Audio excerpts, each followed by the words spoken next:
professeur Thiam. Bonjour. Voilà, vous venez de sortir un énième livre, on va dire, qui retrace l'itinéraire, le parcours du premier député noir qui a eu accès à l'Assemblée nationale française, en l'occurrence le député Blaise Diagne, de son vrai nom Galaye Paye Diagne. Est-ce que vous pouvez nous faire la somme en quelques minutes de ce livre? Le livre que j'ai écrit sur Blaise Diagne répondait à une invitation que m'avait adressée il y a déjà quelques années le professeur Amadou Ali Dieng, qui, après avoir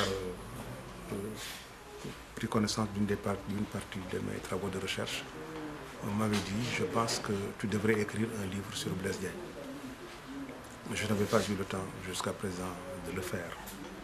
Et quand j'ai trouvé un petit créneau, lorsque je me suis trouvé dans un contexte marqué par des changements politiques dont certains s'apparentaient à la situation qui prévalait dans notre pays au moment où Blaise Diagne accédait au pouvoir, je me suis dit qu'il n'est peut-être pas inutile de mettre en application ce projet dont Amadou Ali Dieng avait parlé. En effet, l'histoire de Blaise Diagne est une histoire particulièrement captivante parce qu'il s'agit de la saga d'un homme noir ciré de confession musulmane appartenant à une famille dont le père et la mère sont des musulmans et des noirs, et qui, après s'être absenté du pays pendant 15 années, revient au Sénégal et se porte candidat dans un contexte qui est caractérisé par la domination des mulâtres ainsi que des blancs, notamment le monopole qu'ils exerçaient sur la fonction parlementaire. Nous sommes à l'époque où le Sénégal, bien qu'il ait obtenu la possibilité de disposer d'un représentant au Parlement français, il avait envoyé un premier mulâtre en la personne de Durand-Valentin en 1848.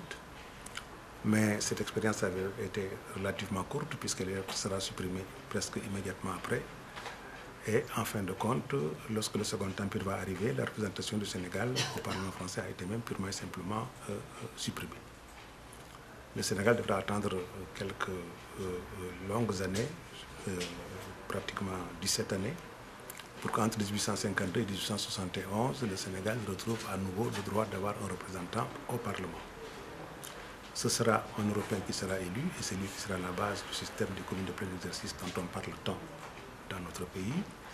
Et après vont se succéder une série de députés qui sont en général des gens appartenant à la race blanche. À partir de 1900 maintenant, se crée une situation particulière avec l'élection de François Carpot, précédée quelques années plus tard de celle de Gascogne, qui était aussi un métis pendant 10 ans. Et François Carpot a exercé le mandat pendant 12 ans. En 1914, il se représente pour une 4e fois. Le problème, par conséquent, des mandats allant au-delà d'un, pour atteindre 2, 3 ou 4, se posait, ce qui est une thématique sur laquelle l'Afrique actuelle discute.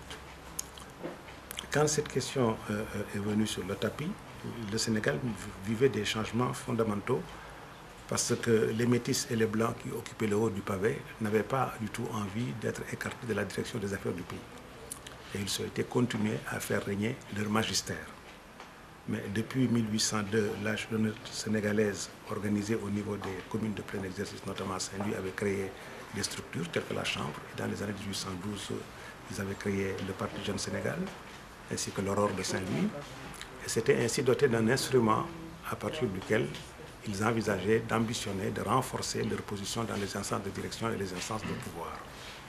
Dans un contexte Bonjour, professeur Thiam. Depuis les années 1800, voilà, vous venez de sortir un énième livre, on va dire, qui retrace l'itinéraire, le parcours du premier député noir qui a eu accès à l'Assemblée nationale française, en l'occurrence le député Blaise Diagne, de son vrai nom Galaye Paye Diagne. Est-ce que vous pouvez nous faire la somme en quelques minutes de ce livre? Le livre que j'ai écrit sur Blaise Diagne répondait à une invitation que m'avait adressée il y a déjà quelques années, etc., le professeur Amadou Ali des ambitions extrêmement fortes, qui après avoir dans le jeu politique, faire entendre pris connaissance d'une des parties de mes travaux de recherche, on m'avait dit, je pense que tu devrais écrire un livre sur Blaise Diagne. Je n'avais pas eu le temps jusqu'à présent de le faire. Et quand j'ai trouvé un petit créneau, lorsque je me suis trouvé dans un contexte marqué par des changements politiques dont certains s'apparentent à la situation qui prévalait dans notre pays au moment où Blaise Diagne a accédé au pouvoir, je me suis dit qu'il n'est peut-être pas inutile. Il y avait un journaliste français qui s'appelait en application ce projet que Amadou Ali Diagne avait parlé, issu d'une classe moyenne. En effet, l'histoire de Blaise Diagne est une histoire particulièrement captivante parce qu'il s'agit de la saga d'un homme très attaché à la colonisation noir ciré. Il prend à sa charge le combat de confession musulmane, appartenant à une famille dont la mère sont des musulmans et de sa méthode d'un instrument extrêmement important parce que après s'être absenté du pays pendant 15 années, revient au Sénégal et se porte candidat dans un contexte qui est caractérisé par la domination des mulâtres ainsi que des blancs, notamment le monopole qu'ils exerçaient sur la fonction parlementaire. Nous sommes à l'époque où le Sénégal vient qui a obtenu la possibilité de disposer d'un représentant au Parlement secret, c'est le français, et avait envoyé un premier mulâtre en la personne de la première fois où des mesures particulières ont été prises. Mais cette expérience avait été relativement courte puisqu'elle sera supprimée presque immédiatement après. Et en fin de compte, lorsque le second empire va arriver, la représentation du Sénégal au Parlement français a été purement simplement achetée, les votes des électeurs et tout ça. Le Sénégal devra attendre tout à fait particulier. Et quand Blaise Diagne vient, les jeunes Sénégalais qui n'avaient pas jusqu'à présent entre 1852 et 1871, le Sénégal retrouve à nouveau le droit d'avoir un représentant au Parlement. Alors évidemment, ce sera un Européen qui sera moindre chance, celui qui sera la base du système de plein exercice dont on parle tant dans notre pays.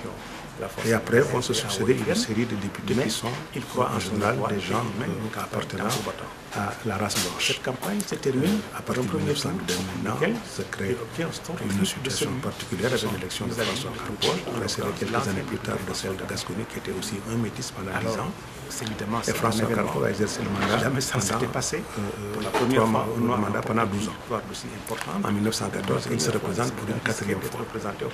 Le problème par conséquent des mandats allant au-delà d'un, c'est bien que le second tour a été se poser, ce qui est une thématique sur laquelle l'Afrique actuelle discute l'administration locale. Quand cette question est venue sur le tapis, le Sénégal vivait des changements fondamentaux parce que les métis et les blancs qui occupaient le haut du pavé n'avaient pas du tout envie d'être écartés de la direction des affaires du pays. Et ils souhaitaient continuer à faire régner leur magistère. Depuis 1802, la jeunesse sénégalaise organisée au niveau des communes de plein exercice, la population avait créé des structures telles que la Chambre. Dans les années 1912, ils avaient créé le Parti jeune Sénégal ainsi que l'Aurore de Saint-Louis. Ils s'étaient ainsi dotés d'un instrument à partir duquel ils envisageaient d'ambitionner, de renforcer leur position dans les instances de direction et même des centres de vote et de donner à leurs électeurs. Dans un contexte marqué aussi par le fait que depuis les années 1846, le Sénégal s'est doté pour s'assurer que l'imprimerie, pas garde de bulletins 1856, pardon, c'était une imprimerie avec le Sénégal qui commençait à apparaître. La presse a commencé à se développer dans les années 1870, 1880.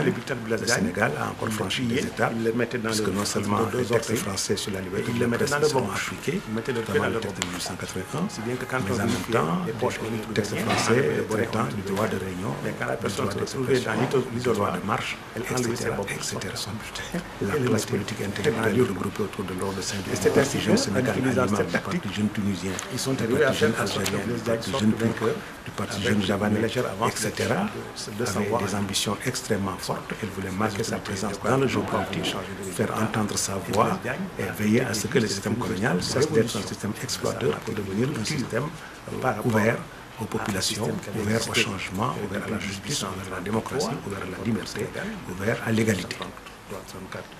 Mais les jeunes de Saint-Louis n'avaient pas le courage de choisir en leur sein un noir pour les représenter. Plus jamais, et dans le contexte du pluralisme qui existait déjà à cette époque-là, il y avait un journaliste français qui s'appelait Jean d'Arami Doxoki, qui était un homme tout à fait particulier, issu d'une classe moyenne, ayant une carrière relativement heurtée. Il s'est installé au Sénégal. extrêmement sensible à l'injustice, mais également très attaché à la colonisation. Il prend à sa charge le combat des jeunes Sénégalais en mettant leur journal à sa disposition. Alors cela lui donne un instrument extrêmement important parce que la démocratie du Sénégal, tirée à près de 3000 exemplaires, et touchait pratiquement toute l'intelligentsia. Voilà donc une bataille politique qui va se préparer sous des auspices totalement différents, dans un contexte aussi marqué par des changements fondamentaux qui sont intervenus dans la législation qui organisait les élections, parce que c'est la première fois que les Sénégalais vont avoir la possibilité avec la loi du 23 juillet 1913 de participer à une élection dans laquelle on va recourir au scrutin secret avec des urnes et des isoloirs, n'est-ce pas? Mais c'est aussi la première fois où des mesures particulières ont été prises pour lutter contre l'intimidation, le trafic d'influence, la possibilité d'utiliser des moyens plus ou moins de moyens matériels, etc., pour acheter les votes des électeurs et tout ça. Contexte donc tout à fait particulier. Et quand Blaise Diagne vient, les jeunes Sénégalais qui n'avaient pas jusqu'à présent eu le courage de se porter candidat, portent leur dévolu sur lui. Il se porte candidat. Alors évidemment, toute personne lui donne la moindre chance du côté des milieux occidentaux, notamment le gros commerce bordelais ainsi que les administrations à la fois sénégalaises et AOFiennes, mais il croit en son étoile et il mène une campagne tambour battant. Cette campagne se termine par un premier tour au cours duquel il obtient un score triple de celui de son vis-à-vis le plus proche, en l'occurrence l'ancien député François Karam. Alors, évidemment, c'est un événement que jamais ça ne s'était passé. Pour la première fois, un Noir remportait une victoire aussi importante et pour la première fois, le Sénégal risquait d'être représenté au Parlement par son élection. La signification que ça représente. Si bien que le second tour a été un enjeu de taille et le commerce bordelais ainsi que l'administration locale ont mobilisé tout ce qu'ils avaient comme moyen, allant jusqu'à menacer de couper l'eau et d'électricité si les Noirs votaient pour Blaise Diagne, allant jusqu'à menacer de ne plus donner de crédit aux commerçants sénégalais s'ils jamais ils votaient pour le mois de Blaise Diagne, allant jusqu'à envisager les pires exactions qui seraient exercées en titre de représailles à la population. Les gens revendiquaient la population noire, au lieu de reculer, c'est au contraire consolidé dans sa position. Voilà, le milieu lébo auquel Blaise Diagne appartenait s'est mobilisé à son profit. Et les gens s'étaient rendus compte que dans un système où les leaders politiques avaient la possibilité de préparer même des bulletins de vote et les donner à leurs électeurs pour qu'ils viennent voter. Alors s'étant rendu compte que quand les gens votaient, avant d'aller voter, on vérifiait leurs poches pour s'assurer qu'ils n'avaient pas gardé de bulletins par déverse. Et quand on constatait que rien de cela n'était, on leur donnait le bulletin pour lequel on devait voter parce que les clientèles politiques étaient le système le plus fréquemment utilisé. Alors ils prenaient les bulletins de Blaise Diagne, ils le pliaient, ils le mettaient entre leurs deux orteils et ils le mettaient dans leur bouche. Ils mettaient leurs pieds dans leur bouche. Si bien que quand on vérifiait les poches, on n'y trouvait rien, on enlevait le bonnet, on n'y trouvait rien. Mais quand la personne se retrouvait dans l'isoloir, elle enlevait ses babouches, sortait son bulletin et le mettait dans l'urne. Et c'est ainsi qu'en utilisant cette tactique, ils sont arrivés à faire en sorte que Blaise Diagne sorte vainqueur avec une légère avance de quelques 200 voix environ. Les personnels militaires, les autorités locales n'ont pas voulu changer les résultats. Et Blaise Diagne a été élu. C'était une véritable révolution parce que ça a marqué une rupture par rapport à un système qui avait existé depuis 1833, le vote au Sénégal, de 934 avait été autorisé. Jamais le noir n'avait été élu à cette fonction. Et depuis Blaise Diagne, plus jamais aucun autre métis ni aucun autre blanc n'avait exercé la fonction parce qu'il y a rupture avec un système qui était antérieur et qui ne s'est jamais reproduit depuis. Finalement inquiète tellement ce personnage, il ne s'appelait pas Blaise Diagne, il s'appelait Galaye Mbaye Diagne. Mais c'est là aucun des chercheurs qui avaient travaillé sur lui ne s'en était rendu compte. C'est moi qui ai eu l'occasion, dans les enquêtes que j'avais faites, de rencontrer sa sœur qui était encore vivante et qui habitait à Gibraltar, à Dakar. Et elle m'a dit, mais mon frère ne s'appelle pas Blaise, il s'appelle Galaye Mbaye Diagne, du nom de Galaye Mbaye, qui était un ami de mon père qui habitait à la rue 15 à Dakar.